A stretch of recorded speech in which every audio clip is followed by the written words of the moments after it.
जय सदगुरुदेव की जय।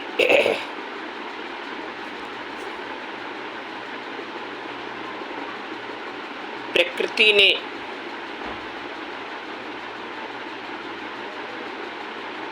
संसार में 4 खानी और 84 लाख योनियों का सृष्टि की। इस सृष्टि में भोजन के आधार पर मनुष्य को 2 वर्गों में बांटा। एक शाकाहारी, दूसरा मांसाहारी। ऐसे तो विज्ञान में सर्वाहारी जीव का भी वर्णन किया गया है, लेकिन प्रकृति द्वारा सर्वाहारी जीव का कोई निर्मित है नहीं। जो जीव सब कुछ खाने लगा, विज्ञान ने उसे सर्वाहारी का श्रेणी दे दिया। लेकिन प्रकृति द्वारा प्रदत्त 2 ही प्रकार के भोजन के आधार पर जीव हैं, एक मांसाहारी, दूसरा शाकाहारी। मांसाहारी जीव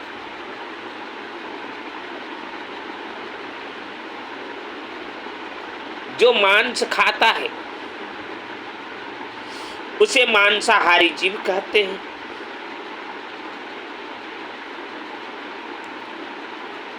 और शाकाहारी जीव वह है जो शाक पत्तियों को खाते हैं, पेड़ पौधों के आधार पर वो निर्भर करते हैं। उनका भोजन जो है पेड़ पौधों से मिलता है।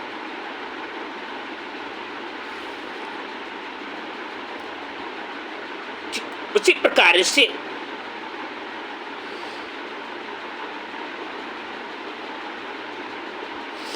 मांसाहारी जीव का लक्षण और शाकाहारी जीव का लक्षण, प्रकृति ने दोनों के लक्षणों में जो है बड़ा कलात्मक ढंग से वर्गीकरण किया।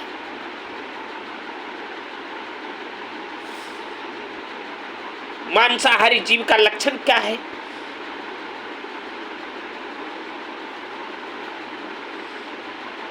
जब मांसाहारी जीव का जन्म होता है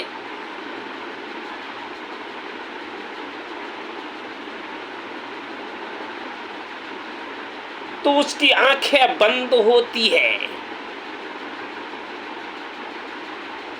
जन्म होने के कुछ दिन बाद उसकी आंखें खुलती है, तब वो दुनियादारी को देख पाता है।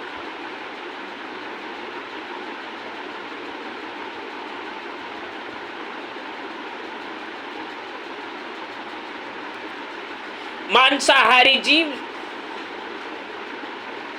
जब पानी पीता है तो वो होठों के द्वारा पानी नहीं पीता, वो जिह्वा के सहारे पानी पीता है।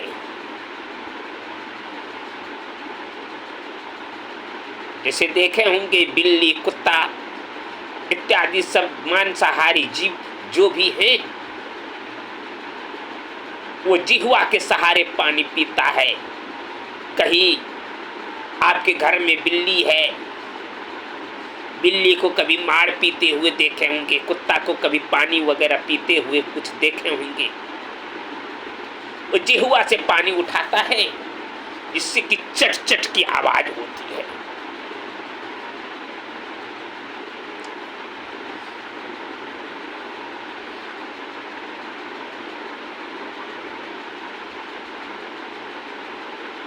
मांसाहारी जीव का ये पंजा जो होता है, ये पंजा गद्देदार होता है। प्रकृति ने बड़ी कलात्मक ढंग से उसका सृजन किया। प्रकृति ने पहले ही सोच लिया कि इसको मांसाहारी जीव बना रहा हूं,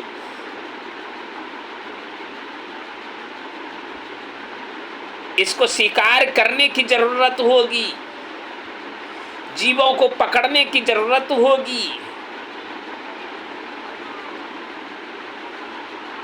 और अगर यदि इसका पंजा कठोर हो जाएगा तो ये चलेगा, चलने से आवाज होगी, और कहीं अचेत मुद्रा में कोई जानवर होगा,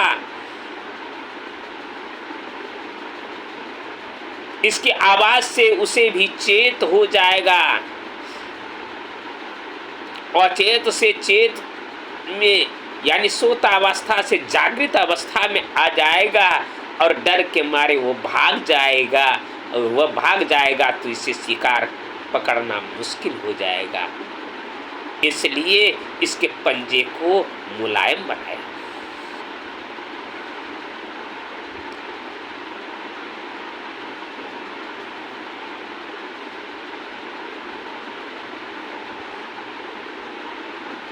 मांसाहारी जीव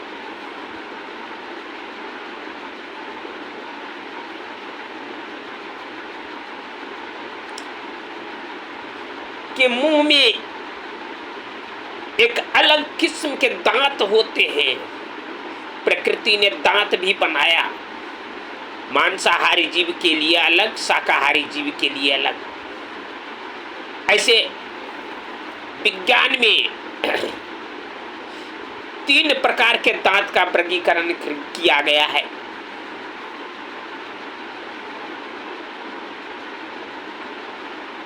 रदनक, कृंतक, चवर्णक।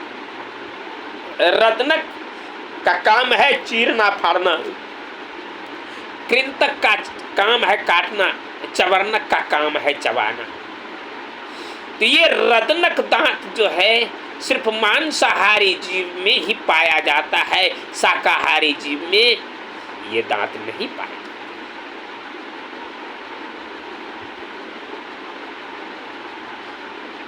शाकाहारी जीव का ठीक इसका उल्टा लक्षण। शाकाहारी जीव का जब जन्म होता है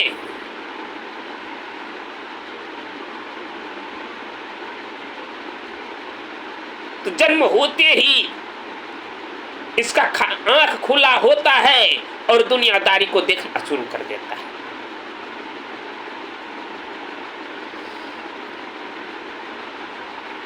मांसाहारी जीव जब चलता है इसके पंजे से आवाज होती है, पंजा कठोर होता है। शाकाहारी जीव जब चलता है तो इसका पंजा कठोर होता है, और मांसाहारी जीव का पहले मैं बताया कि मुलायम होता है।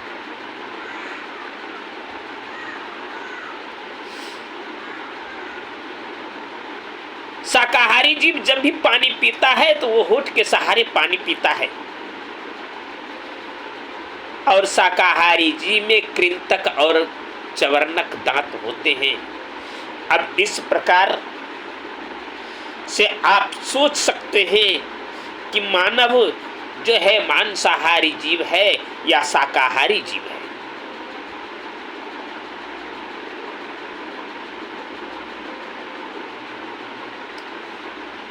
हम लोग इस पर विचार नहीं करते।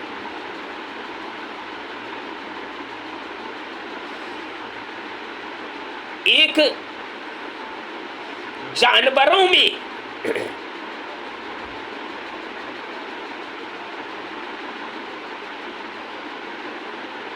कितने सिद्धांतवादी का नियम है, जानवर कितना सिद्धांतवादी है।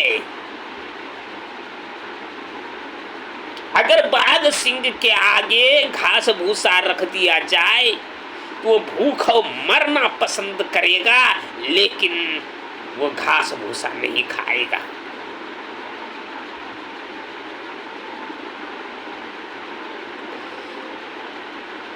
गाय के आगे मांस की थाली रख दिया जाए, भूखा मरना पसंद करेगी, लेकिन वो मांस को नहीं खाएगी। जानवर में कितना सिद्धांत है, जानवर इतना सिद्धांतवादी है। लेकिन हम मानव इतना बुद्धिजीवी होते हुए भी अपने विवेक को खो बैठे हैं, अपने विवेक को जो है चूल्हा में जला के राख कर बैठे हैं, अपने विवेक से काम नहीं लेते, सोचते विचारते नहीं हैं कि कौन सा भोजन मेरा है, कौन सा भोजन दूसरे का है। दूसरे जो है दूसरे जीव का भी भोजन हम लोग ग्रहण कर लेते हैं। कह देते हैं अगर यदि आदमी मांस नहीं खाएगा, इतना जीव हो जाएगा पृथ्वी पर कि जगह हर आदमी को रहने के लिए नहीं मिलेगी। इसका ठेका मानव ही ले लिया। लेकिन ये बिल्कुल भ्रांति की बात है। प्रकृति ने जिस जीव को जन्म दिया है उसके मरने का भी जो है नियम लगा दिया है। जो इस पृथ्वी पर आया है उसको जाना है, उसके मरने का भी तरीका लगा दिया है।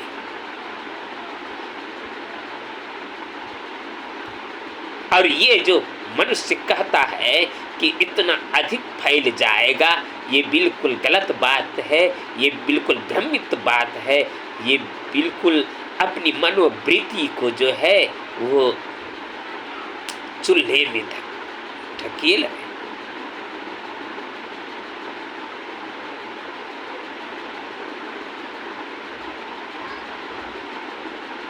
मनुष्य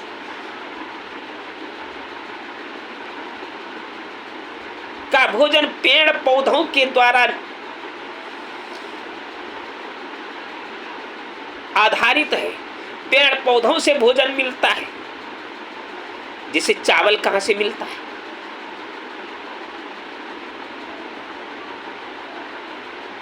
चावल मिलता है पेड़ पौधों से,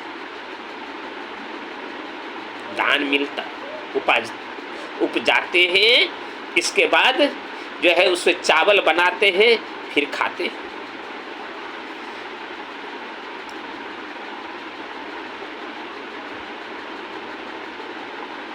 रोटी खाते हैं, रोटी आटा से होता है, आटा गेहूं से होता है। वो गेहूं कहां से उपजता है? पौधों से।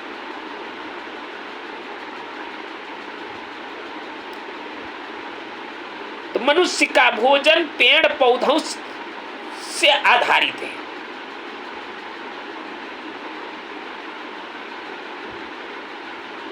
इसलिए तो संतों ने कहा अन्न दूध आदि सब कुछ पैदा किया,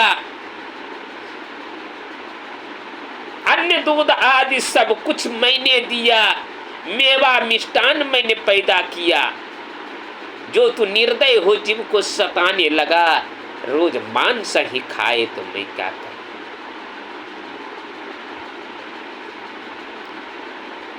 लेकिन हम मनुष्य उसे नहीं समझते हैं।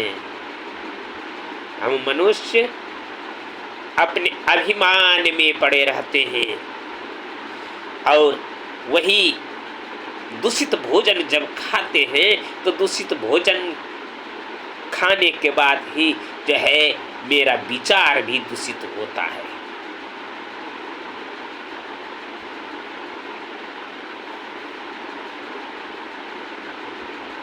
महाभारत में भीष्म पितामह बाण के सर सज्जा पर लटके हुए थे।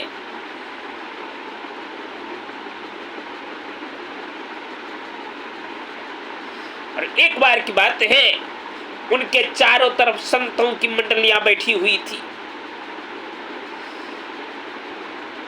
कौरव पांडव उनके परिवार के लोग भी थे। और वहां पर जो है भीष्म पितामह बड़े अच्छे अच्छे उपदेश कर रहे थे।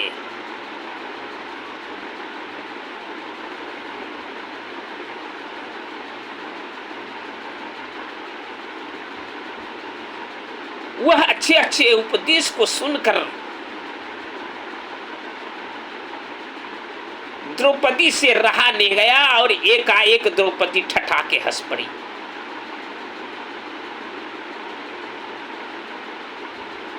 भीष्म पितामह ने पूछा, बेटी तुम हंसी क्यों? द्रौपदी कहती है, दादाजी यूं ही मुझे हंसी आ गई।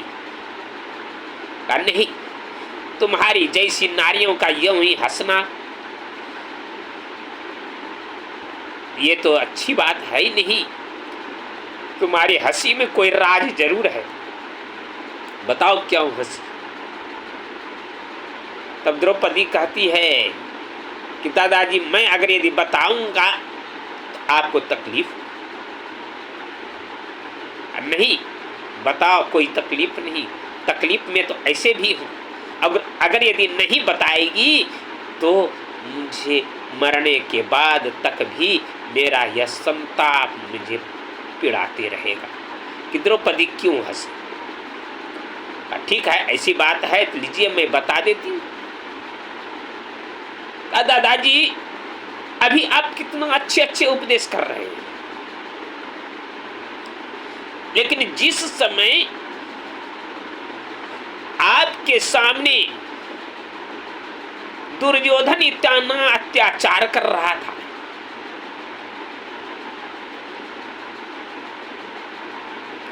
उस समय आपकी यह बुद्धि कहां चली गई थी?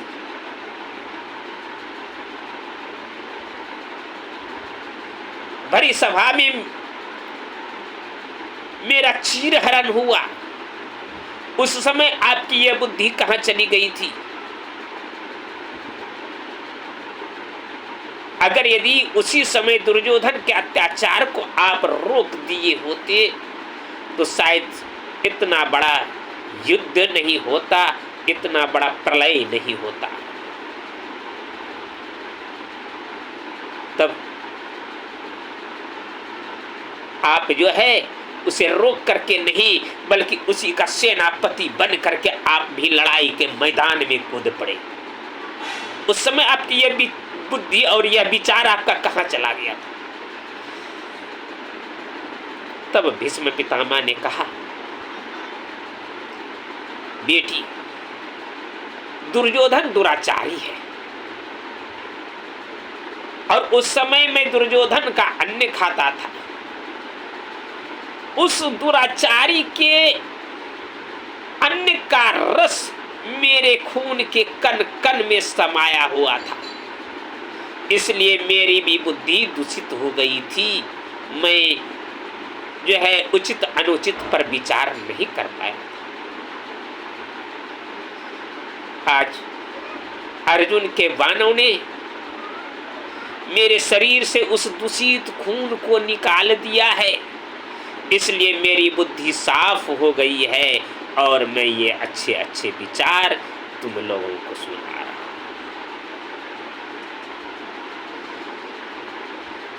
सोच सकते हैं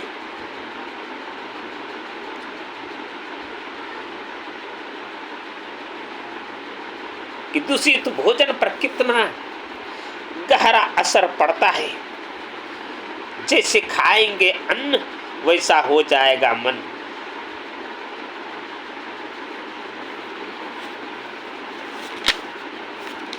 तो हम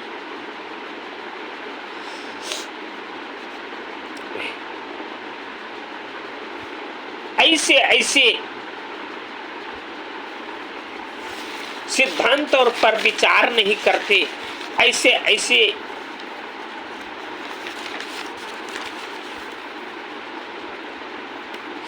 कुरीतियों पर हम चलते हैं, जिसके कारण मेरा यह जीवन जो है विनाश की ओर चल रहा है। हम एक दूसरे से जो है उलझे हुए रहते हैं। अपने मेरा हृदय साफ नहीं रहता, जिसके कारण हम जो है अपने इस मनुष्य जीवन का पतन कर बैठते हैं। सज्जनों, थोड़ा सा विचार करके देखें।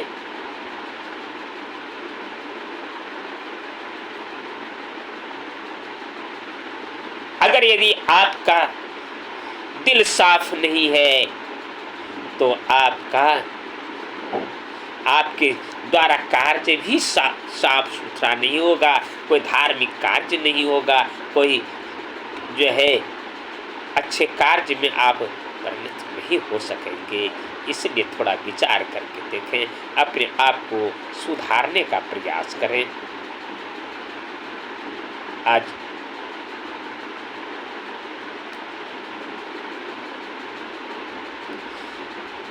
वेद में भी लिखा हुआ है, मातृवत परदारेषु।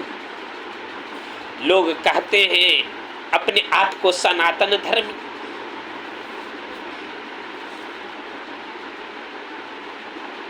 सनातन धर्म मेरा सर्वोपरि धर्म है, लेकिन सिर्फ सर्वोपरि धर्म कह करके रह जाते हैं। हिंदू धर्म मेरा सबसे उत्तम धर्म है, यह कह करके रह जाते हैं और इसी अभिमान में चूर चूर रहते हैं, लेकिन उस धर्म के मुताबिक एक भी कार्य मेरा नहीं होता है। सनातन धर्म का मुख्य ग्रंथ वेद है और उसी वेद में लिखा हुआ है, मातृवत परदारेषु परद्रव्येषु लोष्टवत आत्मवत सर्वभूतेषु या पश्यति सः पंडितः।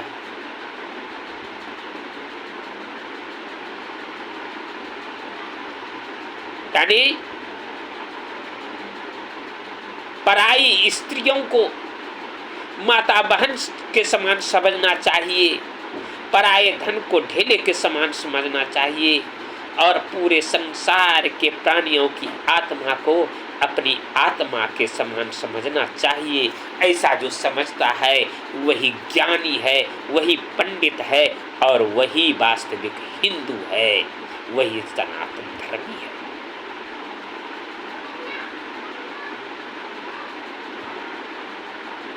दूसरे की जीव की आत्मा को, दूसरे जीव की आत्मा को हम अपनी आत्मा के समान यही समझ रहे हैं।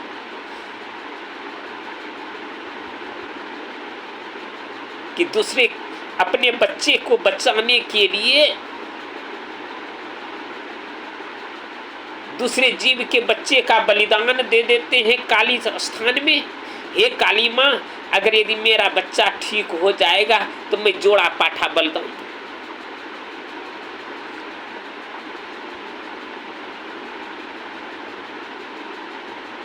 और बकरी के बच्चे को पकड़ करके लाते हैं काली मंडप में,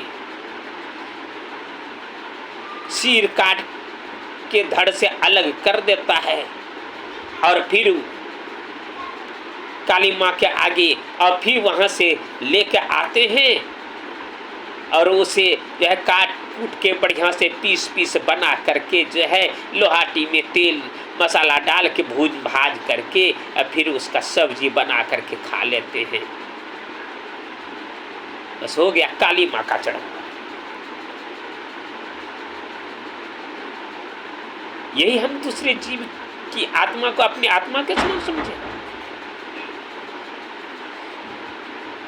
एक दूसरा हमें कोई गाली दे देता है तो हमें लगता है कि वह गाली दे देगा, मैं जिंदा रह के क्या करूंगा।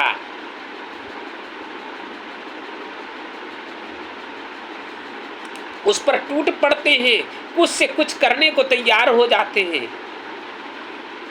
क्यों? कि आपके कलेजे में उसका गाली जो है भाले के समान चुभ गया।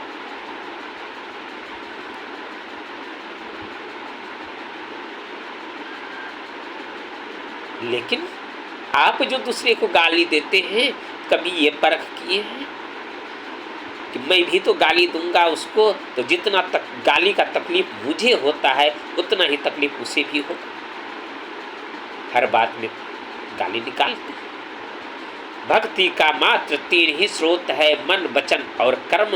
ये 3 प्रकार से जिसने भक्ति किया, ये 3 मन कर्म वचन, ये 3 पर जिसने विचार कर लिया उसकी भक्ति सर्वोपरि हो गई। ये बात बाकी इसके नीचे जितने भी जो लोग पूजा पाठ वगैरह जो कुछ भी करते हैं ये सब जो है बिल्कुल दिखावटी है। ये पूजा से कुछ पार लगने वाला नहीं है। और अपने आप को भगवान के प्रति समर्पण करने का प्रयास करें, बस सबसे यही बड़ी पूजा है। भगवान यानी वेद के नियमों पर चलने का प्रयास करें। यही जो शिक्षा जो है भगवान शिव ने जो है वेद के माध्यम से अनेक ग्रंथ के माध्यम से हमें देने का प्रयास किया है, उसके आधार पर हम चलने का प्रयास करें। यही हमारा सबसे ऊंचा धर्म है। इन्हीं शब्दों के साथ मैं अपनी वाणी को विराम देता हूँ। आप इस पर विचार करते हुए इसे अपने जीवन में उतारने का प्रयास करें। इन्हीं शब्दों के साथ जय सद्गुरु।